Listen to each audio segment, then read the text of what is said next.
Yemen, today, Senate Minority Leader Mitch McConnell said that he asked Biden administration to put more pressure on Houthis to stop the next attack. Mhm. Uh, in terms of this pressure, you have talked about sanctioning top leaders, Houthi top leaders, and then you said that Biden administration is reconsidering redesignating the group as a terrorist group.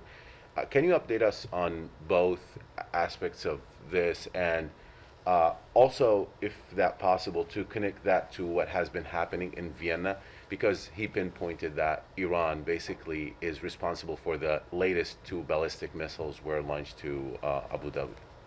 So in terms of the Houthis, I don't have an update for you in terms of the review of their status. As you know, the president in his press conference last month said that the decision was under consideration. Obviously, I don't want to get ahead of those of any such policy deliberations. Nevertheless, that doesn't stop us from holding Houthi leaders accountable for these types of attacks. And we're not going to relent in using all appropriate tools, including sanctions and designations of Houthi leaders and of entities who are involved in military offensives that are threatening civilians and regional stability, that perpetuate the conflict against those who commit human rights abuses or violate international humanitarian law, or those who exacerbate the humanitarian crisis or seek to profit from the suffering of the Yemeni people. And we know that there are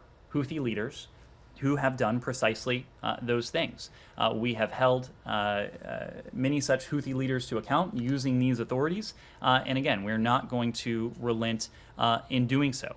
At the same time, we do remain committed to doing all we can, as effectively as we can, to address the humanitarian emergency that continues to afflict Yemen. This is a country where, according to most estimates and many analyses, the site of the world's largest humanitarian catastrophe. More than 16 million Yemenis are suffering from food insecurity. And so as we seek to engage in diplomacy to bring about an end to the civil war, because we know a diplomatic resolution to the civil war will be the best antidote to the levels of instability, levels of violence, the humanitarian catastrophe. We are continuing to do all we can in the interim to provide and to encourage the world to raise its ambition to provide for the long-suffering Yemeni people. What's going on in Vienna is squarely focused on one thing and one thing only, and that is Iran's nuclear program. Iran, as you know, poses a range of challenges to the United States, to our partners and allies in the region and beyond. One of those challenges is its provision and its support for proxies, for terrorist groups, for other destabilizing actors in the region, including the Houthis. And so we are focused on that. We are focused on that using a number of tools. What we're focused on in Vienna is bringing about, once again, seeing if we can bring about, once again, a nuclear deal that imposes permanent and verifiable limits on Iran's nuclear program and that verifiably prevents Iran from obtaining a nuclear weapon. Yes? Just staying on Yemen for a second. I mean, it's been about, I guess, 4 months now, correct me if I'm wrong, that there's been U.S. employees, although they are local, but U.S. employees detained by the Houthis. This morning, Special Envoy Lender King mentioned that there were 5 former employees, but then he said there are employees. We haven't had any really clarity on how many are detained, what's the status on that. I mean, it sends a pretty strong signal to anybody that would like to work for a U.S. embassy abroad that it's been almost 4 months and the U.S. hasn't been able to get these guys and girls out.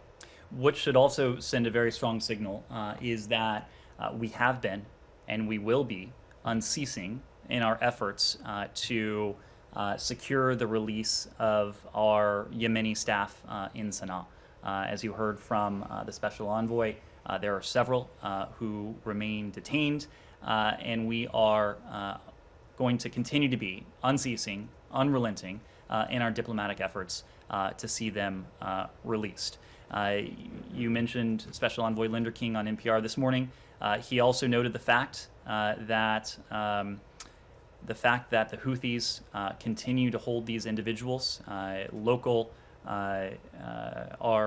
Yemeni staff as well as UN local staff, it is an indication to us that the Houthis, excuse me, haven't quite made the determination to make peace.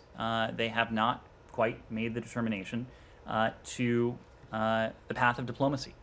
That is what we are going to continue to press for a diplomatic path, a diplomatic resolution to this, knowing that the levels of violence, the levels of instability, the humanitarian catastrophe, all of that is fueled by the ongoing civil war, which we are committed in working with the UN Special Envoy, with our partners in the region, and others to seeing come to an end. How many U.S. employees are being detained right now? We've made reference to several. I just don't have additional detail to share. Yes.